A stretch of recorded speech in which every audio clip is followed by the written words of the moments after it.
할렐루야. 주님을 찬양하며 경배합니다. 이 시간 우리 마음을 모아 주님을 찬양하는 시간을 갖도록 하겠습니다. 함께 부르실 찬양은 은혜로다. 함께 찬양하시겠습니다.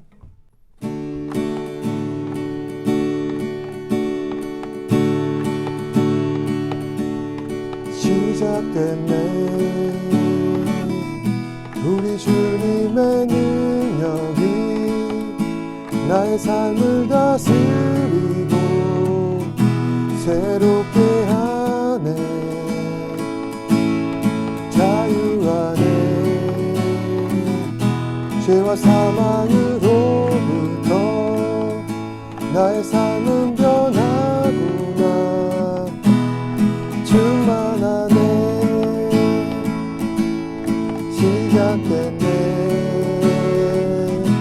우리 주님의 능력이 나의 삶을 다스리고 새롭게 하네. 자유하네. 죄와 사망으로부터 나의 삶은 변하구나. 충만하네. 은혜로다. 주의 은혜 한량없는 주의 은혜. 은혜로다. 주의 은혜 변함없는 신실하신 주의 은혜. 시작됐네. 우리 주님의 능력이 나의 삶을 다스리고 새롭게 하네. 자유하네. 죄와 사망으로부터 나의 삶은 변하구나. 충만하네. 은혜로다. 주의 은혜 한량없는 주의 은혜. 은혜로다. 주의 은혜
사랑하는 사람을 만나 연애를 하고 내가 결혼하여서 그 사람과 가정을 이룬다는 것은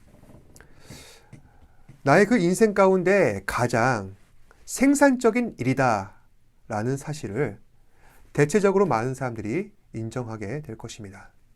그런데 그 많은 사람들이 지금도 연애와 결혼에 어려움을 겪고 있다는 사실은 참으로 안타까운 일이 아닐 수가 없습니다. 지금도 많은 사람들이 보고 있는 예능 프로그램 나는 솔로라는 프로그램이 있습니다. 나는 솔로라고 하는 이 프로그램은 연애를 하고 싶은 청년 세대도 많이 보고 있지만은 이미 결혼한 부부들 사이에서도 자주 보는 프로그램이라고 합니다. 사실 연애하고 싶은 이 청년 세대는 당연히 볼 수밖에 없죠. 그런데 결혼한 부부들이 애청하는 것은 좀 의외라 할 수 있습니다. 왜 그럴까? 여기에는 한 가지 공통된 이유가 있습니다. 바로 이성에 대한 이해를 통해 연애와 결혼에 대한 조언을 얻고자 하는 것입니다. 상대방은 왜 이런 행동을 할까? 이럴 때 우리는 어떻게 반응해야 하지? 어떻게 해야 상대방에게 호감을 얻을 수 있게 될까? 그 연애 심리를 파악하고 더 좋은 관계로 발전시키고자 사람들은 나는 솔로를 보는 것입니다. 그런데 나는 솔로를 보다 보면은 TV 속 출연자들이 무엇을 잘못하고 어떻게 해야 상대방과 좋은 관계를 유지할 수 있는지 나는 알 수 있는데 그 사람들은 그렇게 하지 않는 모습을 보면서 우리는 답답할 때가 많습니다. 그런데 또 솔직하게 생각해 보면은 그 같은 상황에 나 자신을 대입하면은 나도 마찬가지로 애인이나 배우자를 대하는 태도가 그 사람들과 별반 다르지 않다는 사실을 우리는 깨닫게 됩니다. 결국 제3자의 입장에서 판단할 수밖에 없는 이 연애 문제가 각자의 어려운 부분들이 분명히 존재한다는 사실을 우리는 더욱더 절실하게 깨닫게 알게 된다는 것입니다. 그러니 만약 우리 가운데 누군가를 만나고 있거나 결혼할 준비를 하고 있다면은 제가 좀 주제 넘는 말씀이지만은 내가 좀 사랑하는 그 사람에 대하여 열심히 공부하자. 그리고 아직 누군가를 만나지 않고 있다면은 언젠가 다가올 그 만남에 대해 어떠한 관점에서 상대방을 이해하고 교제해야 하는지 좀 생각해 보자는 것입니다. 오늘 말씀도 지난주에 이어서 아담과 하와의 창조 이야기를 함께 살펴보고자 합니다. 하나님께서는 아담을 인류의 조상으로 세우시고 그의 몸에서 갈빗대를 취하셔서 여자를 만드셨습니다. 그리고 둘이 합하여 가정이 되도록 맺어주셨습니다.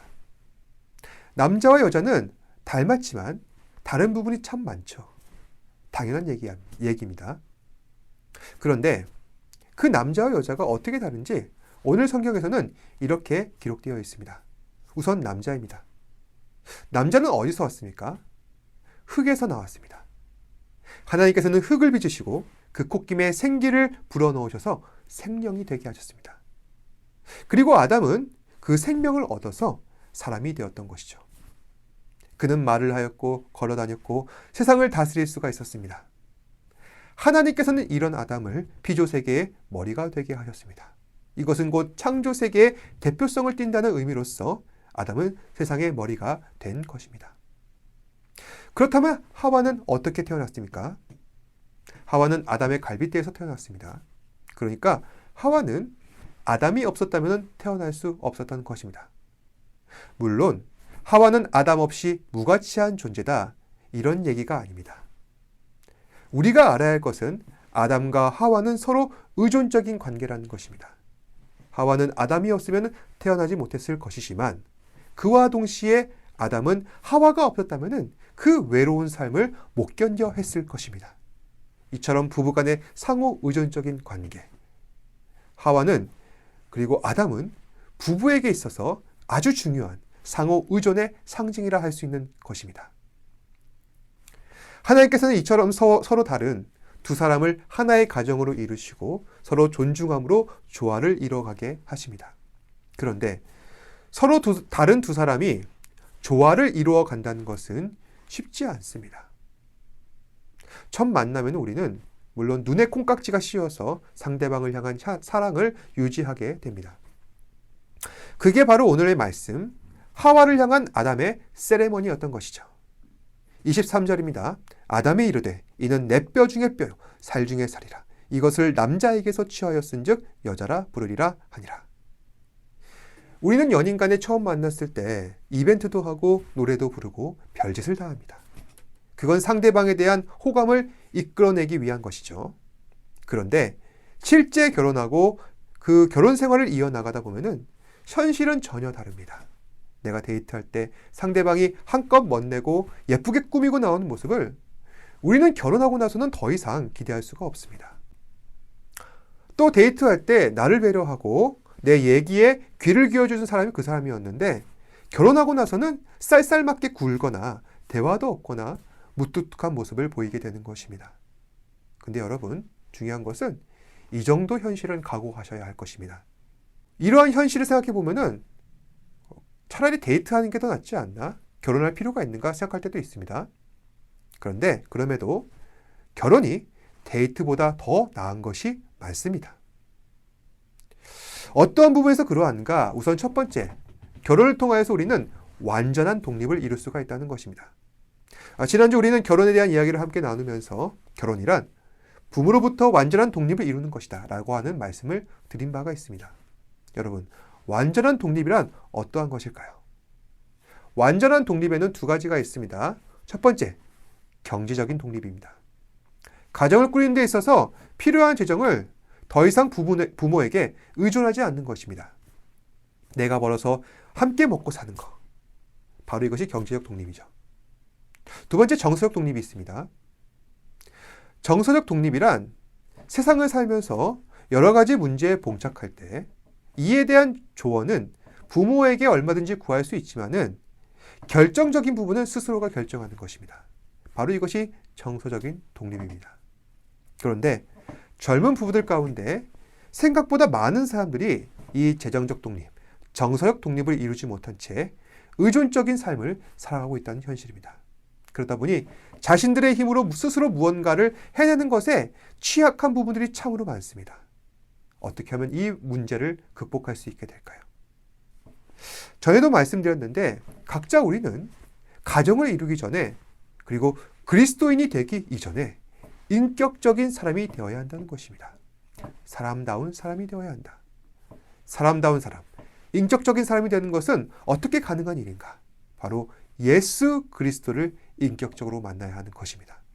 예수 그리스도를 인격적으로 알아가는 것이 인격적인 사람이 되는 비결인 것이며 그리스도로 말미암아서 우리는 남자와 여자가 함께 연합하여서 가정을 이루게 될 때 그리스도를 믿는 참 믿음의 가정이 될 수 있다는 것입니다. 다음 두 번째, 결혼이 데이트보다 나은 점, 바로 완전한 연합입니다. 오늘 말씀해 보시면은 24절에 이러므로 남자가 부모를 떠나 그의 아내와 합하여 둘이 한 몸을 이룰지로다 이렇게 기록되어 있습니다. 남자가 부모를 떠나 그의 아내와 합한다. 아내가 부모를 떠나 그녀의 남편과 합한다. 그래서 둘이 한 몸을 이룬다. 이 말이 뭐냐면은 두 가지로 생각해 볼 수 있습니다. 우선 하나는 육체의 연합입니다. 오늘날 많은 사람들의 연애 풍속을 보면은 자유연애를 추구하고 있는 것 같습니다. 단순히 우리가 데이트하고 만나게 되는 그런 건전한 연애뿐만 아니라 육체적 결합까지도 마음대로 하고 있는 것입니다. 지금 제가 이런 얘기를 하는 것 자체가 좀 꼰대스럽고 시대에 뒤떨어지는 것으로 여겨질 수도 있지만은 그런데 성경의 가르침은 그런 것이 아닙니다. 성경에서 말하는 연합, 특히 남녀 간 육체의 결합은 반드시 결혼을 전제로 해야 한다는 것이죠. 즉 남녀 관계란 혼전순결을 강조하고 있는 것입니다. 또 연애에 관해서 우리가 또 생각해 볼 점은 동성애 이슈가 있습니다. 대다수 많은 사람들은 이성 간의 만남을 당연시하지만은 동성애 관련해서 많은 사람들이 그렇게 제한 두지는 않는 분위기입니다. 오히려 동성 간 사랑에 대하여 부정적인 발언을 하게 된다면은 이것을 차별로 받아들이고 있습니다. 이것이 오늘날 시대의 분위기인 것이죠. 제가 드리고 싶은 말씀은 성경이 참 진리라 믿고 순종하는 사람들은 반드시 중심을 잡아야 한다는 것입니다. 성경에 따르면 동성애는 명백한 죄입니다. 하나님께서는 남자와 여자를 맺어주셨지 남자와 남자, 여자와 여자를 맺어주시지 않았습니다. 우리는 이에 대해서 혼돈스러워할 필요가 없습니다. 그저 말씀을 따라 살면 되는 것입니다. 하나님께서는 우리에게 순리대로 쓸 것을 역으로 쓰라 하지 않으셨습니다. 그러니 말씀대로 살아가야 할 것입니다. 그리고 육체의 연합과 관련하여 추가할 것이 있다면 일부일처의 문제입니다. 결론적으로 성경에 따르면은 분명하게 우리에게 일부일처를 주장하고 있습니다. 물론 어떤 사람은 성경의 어떤 부분에서 예를 들어서 야곱이 레아와 라헬 두 여인과 결혼한 부분, 또 다윗과 같은 경우에는 여러 왕후와 결혼한 문제를 거론할 것입니다.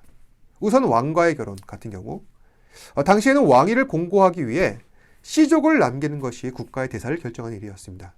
그러다 보니 다윗의 문제는 단순히 결혼의 프레임을 볼 것이 아니라 국가의 프레임으로 봐야 한다는 것입니다. 그렇다면 야곱의 문제는 어떠한 경우인가? 야곱은 맨 처음에 라헬과 결혼하기를 원했습니다.